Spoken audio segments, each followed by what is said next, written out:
National highway पर फर्राटे भर रही गाड़ियों की गति इस दृश्य को देखकर धीमी हो जा रही हैं, क्योंकि यह दृश्य ही कुछ ऐसा है। आप देख रहे होंगे किस प्रकार से हादसे का शिकार यह ट्रैक्टर के चारों पहिए ऊपर हो चुके हैं, छतरी बिल्कुल नष्ट हो चुकी है। बताया जा रहा है कि इसमें लगभग 4 लोग घायल हुए हैं। लखनऊ वाराणसी नेशनल हाईवे के पास मुसाफिर खाना मंगलम इंटर कॉलेज के पास यह हादसा हुआ है। डीसीएम और ट्रैक्टर की जोरदार भिड़ंत हुई थी। बाकी हमें कुछ बयां करने की ज़रूरत नहीं है, क्योंकि यह दृश्य देखकर आप अनुमान लगा सकते हैं कि यह हादसा कितना खतरनाक। घटना के बाद अभी इस समय यहाँ कोई दिखाई नहीं दे रहा है जिससे हम पूछ सकें कि यह घटना कैसे हुई, यह ट्रैक्टर कहाँ का है या डीसीएम कहाँ का है। फिर भी हम दिखाना चाहें, यह ट्रैक्टर की आप स्थिति देख सकते हैं।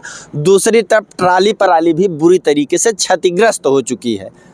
इस पर लकड़ी लदी हुई थी। जितने भी ड्राइवर भाई हैं जो यात्रा कर रहे हैं या सड़क पर चल रहे हैं, वह सावधानी पूर्वक चले ताकि हादसे से बचा जा सके। बाकी मैं हूं नयन त्रिपाठी, आप देख रहे हैं अवधि।